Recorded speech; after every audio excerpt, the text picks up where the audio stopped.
নেতৃত্বে আমরা আজকে সেনাবাহিনীদের পুলিশ জানাবো কেন্দ্র আমরা মহামিছিল সংগঠিত করছি হরিপাল ব্লকের পক্ষ থেকে। এখানে যারা উপস্থিত হয়েছে প্রত্যেকের কাছে আমরা কৃতজ্ঞতা জানাচ্ছি। আপনারা স্লোগানের সঙ্গে সঙ্গে ভারত মাতা কি, ভারত মাতা কি, জয় হিন্দ, জয় হিন্দ।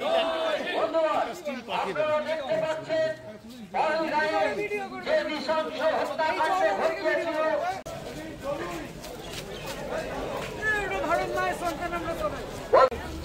ভারত মাতা কি, ভারত মাতা কি, জয় হিন্দ, জয় হিন্দ। বন্ধুরা, আপনারা দেখতে পাচ্ছেন পহেলগাঁয়ে যে নৃশংস হত্যাকাণ্ড ঘটিয়েছিল